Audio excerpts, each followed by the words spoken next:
monde, je suis super contente de vous retrouver aujourd'hui dans une nouvelle vidéo et je vous retrouve pour un nouveau point lecture. J'ai 5 romans à vous présenter, mais je pense que l'update lecture ne sera pas très long parce que il y a 2 romans one shot, 2 suites de saga et un livre audio. Donc il y a certains romans sur lesquels je vais passer assez rapidement. Tout d'abord, je vous donnerai mon avis sur Une toute petite minute de Laurence Perrin. Ensuite, je vous dirai ce que j'ai pensé des Enfants du Pas du Loup de Marie-Bernadette Dupuis. Puis je vous donnerai mon avis sur Oxygène de M.J. Erlich. Ensuite, je passerai à La Sœur du Soleil de Lucinda Riley. Et le dernier roman, ce sera Americana de Chimamanda Ngozi Adichie. On va commencer avec Une toute petite minute de Laurence Perrin, qui est le dernier roman paru de cette autrice. Je pense qu'il est sorti en avril et je l'ai reçu des éditions Calman Levy, en plus dédicacé par l'autrice, donc super chouette. De Laurence Perrin, j'ai maintenant tout lu à part son premier roman Stockholm, mais qui est super compliqué à trouver. Je ne le trouve nulle part en seconde main. Je pense qu'il est plus trouvable en librairie non plus. Donc je ne sais pas comment le trouver. Si vous avez des astuces d'ailleurs, dites-le moi. Mais donc celui-ci c'est son dernier et je pense que c'est mon préféré. Je ne fais pas de suspense. Je vous donne tout de suite mon avis. J'ai beaucoup aimé ce roman.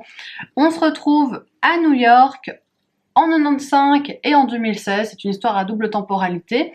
En 95, on suit Madeline qui a 17 ans et qui s'apprête à fêter le nouvel an avec sa meilleure amie Estrella.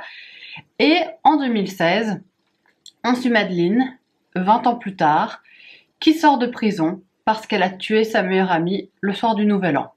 Et donc tout le roman, ça va être un va-et-vient entre passé et présent.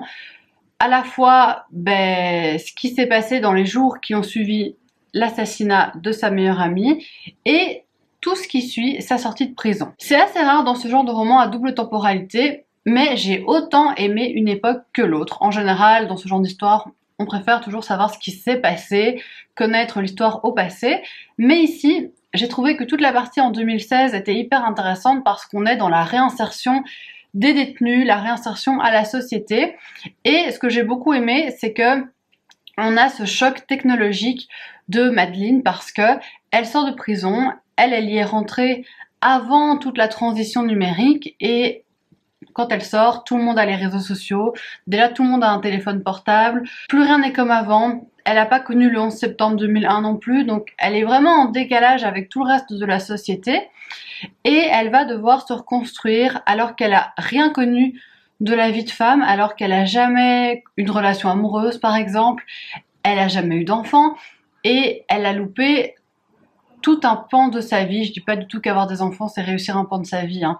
Ce que je veux dire par là, c'est qu'elle n'a pas eu une évolution commune par rapport au reste de la société parce que elle a été enfermée à 17 ans, elle ressort à 38 ans et tout ce qui se passe normalement pour une personne lambda entre ces deux périodes, elle ne l'a pas vécu. La partie dans le passé est aussi super intéressante parce qu'on suit en même temps l'incarcération de Madeline et toute sa vie en prison, la vie avec les autres co-détenus, etc. Et ça, c'était vraiment très intéressant. On voit qu'il y a eu énormément de travail de recherche de la part de Laurence Perrin. D'ailleurs, elle le dit à la fin du roman. Elle s'est basée sur des personnes réelles, des femmes qui ont réellement été inculpées pour l'une ou l'autre raison. Et ce sont des femmes qu'on retrouve dans le roman. Et la dimension psychologique est super intéressante parce que Madeline, elle est d'accord avec le fait qu'elle a commis une erreur impardonnable. Elle a eu 1 minute de déconnexion, 1 minute où elle n'a plus été elle-même, où elle a commis l'irréparable, et elle veut être punie pour ça. Donc elle ne cherche pas du tout la liberté conditionnelle ou quoi que ce soit, elle veut vraiment purger sa peine, elle veut rester 20 ans en prison, elle veut pas qu'on lui fasse de cadeaux parce qu'elle estime qu'elle doit payer pour ce qu'elle a fait. Et donc les deux histoires en parallèle, chaque fois un chapitre dans une période, un chapitre dans une autre, moi j'ai trouvé ça extrêmement intéressant. J'ai beaucoup aimé la plume de Laurence Perrin. Le roman, il fait environ 500 pages, mais il se lit vraiment très vite. Honnêtement, dès qu'on est dedans, on enchaîne les chapitres et ça se lit très bien. C'est vraiment très efficace. Et forcément, tout le roman, on attend un petit peu l'explication. Pourquoi Madeline a fait ça alors qu'elle aimait tellement cette fille, alors que vraiment, c'était tout pour elle. On voit qu'elle adorait sa meilleure amie et on ne comprend pas ce qui s'est passé. Il faut attendre la fin du roman pour ça.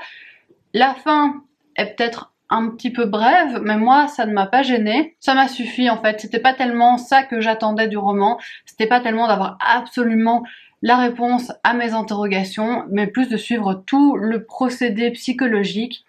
Et ça, je l'ai eu. Et donc pour moi, c'est un excellent Laurence Perrin et je l'ai trouvé génial. J'attends son prochain roman avec grande impatience.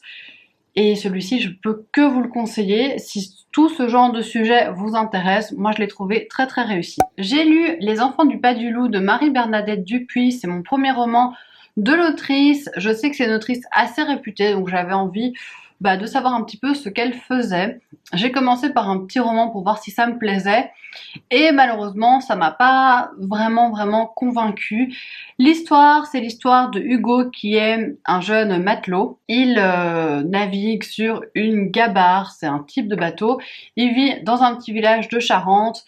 Il a été élevé par son père et avec ses oncles, ils naviguent et en fait, ils fournissent la marchandise dans différents ports de Charente. Par exemple, ils vont transporter du charbon et ils vont en fournir à tout le monde, etc. C'était avant les trains et autres choses qui permettaient de transporter les marchandises. Tout passait vraiment par le fleuve. Et un jour, il s'arrête dans un village de Charente et il va secourir une jeune demoiselle en détresse. Il tombe tout de suite, irrémédiablement amoureux d'elle. Et tout ce qu'il veut, c'est chaque fois retourner dans ce port pour retrouver cette jeune fille.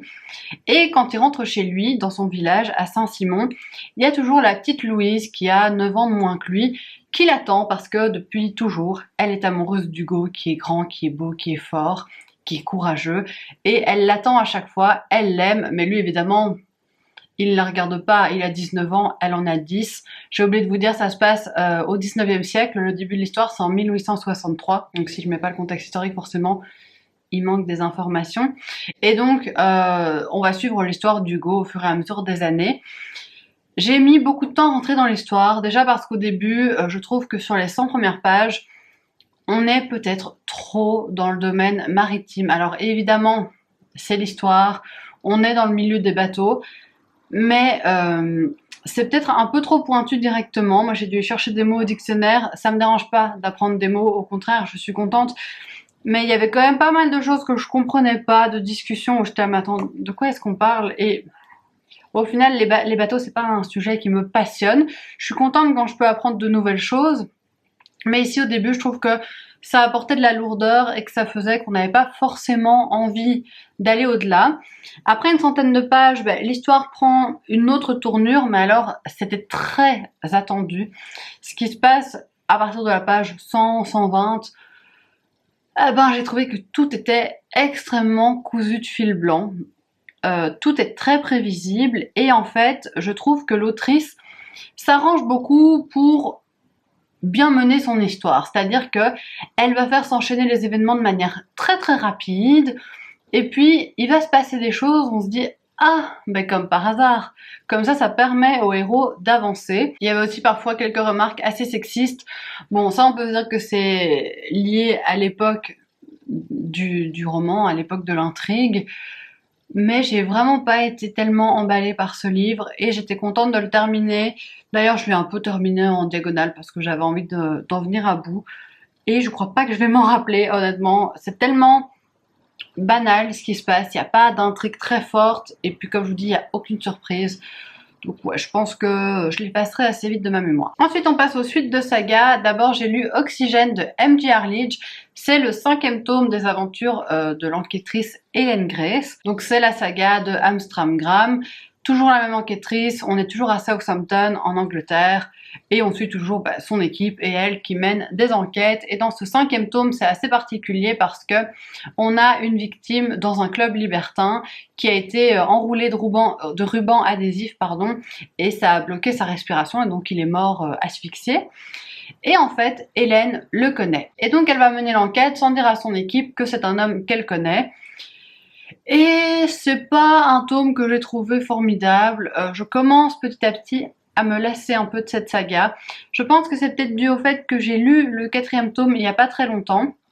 Et en fait, ce 5e tome m'a pas franchement emballé. La recette est toujours là, ça fonctionne toujours parce que vous avez certains éléments qui fonctionnent très bien. Des chapitres très courts, chaque fois ça se termine un peu sur un cliffhanger, ça fait que vous avez envie de lire la suite. Mais au final, j'ai quand même trouvé ça un peu creux. Et après l'avoir lu, il fait environ 400 pages, je me suis dit, je peux tout résumer en 5 lignes. Et ça, c'est vraiment dommage. Donc, on a 400 pages, ça se lit vite, ça se lit bien. Mais au final, c'est 400 pages de blabla en quelque sorte parce qu'on peut tout résumer très très facilement. Il y a juste la fin qui relève un peu le niveau parce que la fin nous montre qu'on va enfin aller vers un schéma différent pour la suite. On va enfin sortir de ce carcan qu'on nous a installé depuis le tome 1. Mais je la lirai clairement pas maintenant. J'ai envie de laisser une bonne pause avec cette saga, j'en ai un petit peu marre. En plus, c'est une saga qui fonctionne bien, mais j'ai pas d'attachement particulier à Hélène Grace. Certains des policiers, je les aime bien, mais Hélène Grace, elle me fait ni chaud ni froid. Donc là, je pense que je vais juste faire une petite pause de cette saga et je la reprendrai quand j'en aurai envie. J'ai lu La Sœur du Soleil de Lucinda Riley, donc c'est le 6e tome de la saga des 7 sœurs. Beau bébé de 950 pages, donc qui m'a quand même pris pas mal de temps. C'est un tome 6, donc je vais pas vous en parler pendant très longtemps. L'histoire des 7 sœurs, j'ai l'impression que chaque fois je vous dis exactement la même chose, mais c'est l'histoire d'un homme milliardaire qui a adopté des filles à travers le monde et voilà, elles sont devenues sœurs, elles ont été élevées par lui en Suisse et il les a nommées selon les constellations de la Pléiade. Donc elles ont chacune le nom d'une étoile. Et en gros, dans chaque tome, on suit une sœur qui part à la recherche de ses origines parce que le père est décédé et a laissé à chacune des indices pour remonter les traces de ses ancêtres. Ça veut rien dire cette phrase, mais bref, pour retourner sur les traces de ses ancêtres. Et dans ce tome 6, on est avec Electra, une sœur assez volcanique, une sœur qu'on connaissait pas bien avant ce tome-ci parce que elle n'est pas vraiment dans un binôme avec une autre sœur, elle est plutôt solitaire, elle est plutôt rock'n'roll et donc on la connaît pas très bien. Donc j'étais très heureuse d'apprendre à la connaître. C'est pas mon personnage préféré, c'est pas ma sœur préférée, mais c'est toujours hyper agréable à lire. Et alors, ce qui est vraiment chouette, c'est toute la partie au Kenya. Parce qu'on va replonger donc dans l'histoire de ses ancêtres au Kenya et notamment on va en apprendre plus sur les cultures locales et la culture des Maasai et ça j'ai trouvé que c'était vraiment super chouette. À chaque fois c'est quand même ce qui marche le mieux dans ces tomes, c'est le voyage, le retour dans le passé. Mais j'aime toujours aussi l'histoire contemporaine parce qu'on en apprend plus sur la famille, parce qu'on apprend plus de choses sur ce père assez mystérieux. Même s'il va falloir avoir le tome 8 pour avoir toutes les infos sur le père parce que quand je lisais ce tome-ci, on a eu la confirmation qu'il y aurait bien un tome 8, donc peut-être que vous ne le savez pas, mais Lucinda Riley est décédée très récemment, je pense que c'était au mois de juin. Et elle n'a pas eu le temps de finir sa saga, malheureusement, et donc son fils va prendre la suite pour terminer le dernier tome qu'elle n'avait pas fini d'écrire. Donc il y a celui-ci qui est paru, puis il y a le 7 qui vient de paraître en grand format, moi je vais attendre la sortie poche, et il y aura bien un tome 8. Et ce tome 6, honnêtement, comme d'habitude, j'ai passé un excellent moment. Ça fait 950 pages, je ne les ai pas sentis passer. Moi, je fais partie des gens qui trouvent qu'il n'y a pas beaucoup de longueur dans les 7 sœurs. Je sais que certains trouvent ça très long, et sans doute qu'ils trouveront ce tome-ci très long. Mais moi, je trouve que c'est vraiment passé tout seul. Honnêtement, j'ai pas eu de problème. Et le dernier livre dont je voulais vous parler, c'est un livre que j'ai écouté en audio. Donc, je pense pas que j'aurai la même approche que pour les livres que je lis en papier parce que il y a plein de choses dont je vais pas savoir vous parler, notamment le style d'écriture. Je trouve ça beaucoup plus dur à analyser quand on écoute que quand on lit.